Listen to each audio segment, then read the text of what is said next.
First off, a couple things that help us really stand out are the service aspect and the service nature of our relationship. So there's a lot of different channels where you can set up an account and get access to capital. We all know that. But we do a lot more than that. It's how we interact with the partners and how we're focused on their clients, their borrowers, and investors.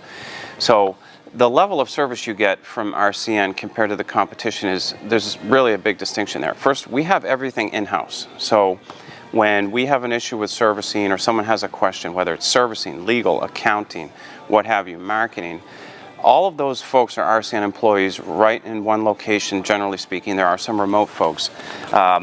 And we get answers. So if somebody needs some help, we're going to find that help for them and get that to them. That's very important. A lot of companies out there in this industry are outsourcing a lot of things. So there's a big distinction there. And also the way that we interact with our correspondent partners. It's one thing to sign somebody up and then basically say, good luck, we'll see when you log in and submit something.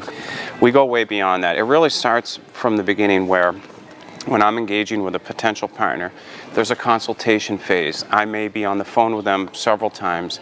We may have interacted multiple times or maybe just once. Either way, we go through a deep discussion, takes about 10 to 30 minutes, about what it is they're trying to accomplish and whether or not we can actually help them do that. And whether or not it's a good fit. Because when we bring someone on, we're going to go full speed and be behind it 100%. So first there's that. Then we schedule a demo. We have a private lending platform that we've been developing here, myself and the software team and the company as a whole, their infrastructure.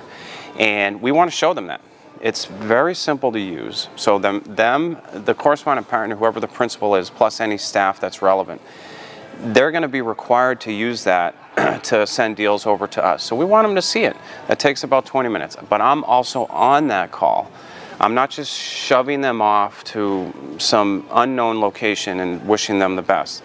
I'm on that call. The software team is on it with me as well. They run the demo, and it ends up being an overall business discussion as well. So we look at the software, we look at the tools, and then we talk about some business matters, mainly between myself and the potential correspondent. From there, assuming we've retrieved their information, we discussed that in the other iteration of this interview, and we're able to move forward, we're going to get that information, and then I'll be sending out an introductory, correspondence and communication that basically connects all the dots.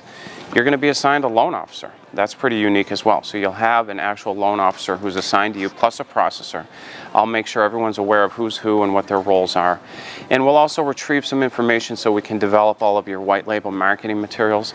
And we're going to be starting to do some of the cosmetic touch-ups in terms of websites and the portal to make sure the branding is accurate. Then from there, we're going to proceed, and login accounts and whatnot will be generated.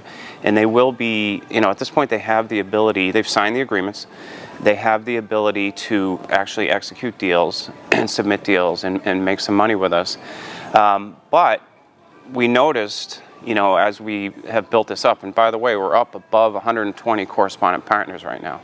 So it's definitely working, and the retention level and level of activity is increasing amongst each one. About a week later, now this is it is simple, but yet it's very powerful. About a week later, we get everybody together again. I lead it, myself, the software team, the correspondent, plus any staff that he or she feels is appropriate, and the loan officer. So at this point, they have logins. They're signed and sealed. They may or may not have submitted a deal. In most cases, they have submitted something. And sometimes that initial burst of enthusiasm can wane a little bit, and we want to capture that. We don't want that to fall off a cliff and just slide away. So at this follow-up strategy session, if you will, we're digging into what's going on, what are your challenges, what's working, what's not, do you have any questions? And again, this is very simple, but we're putting that time and effort in and showing that we're, as a team, behind them 100%.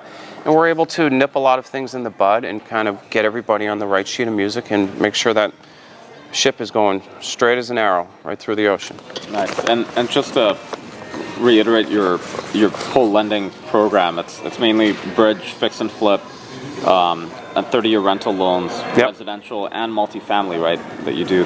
That's correct, and mixed use. In most states throughout the country, right? Yeah, so we are non-owner occupied residential. The only commercial property we can do is the multifamily 5+, and we spread out in term length from the 12-month standard all the way out to a 30-year fixed long-term rental. Right. And our licensing is very extensive. If you go to rcncapital.com and scroll down to the bottom, looking at the map is the best way to, really ingest what that means and how powerful that is. We're licensed almost in every state, and we have the ability to help someone scale quite substantially if they want to do that.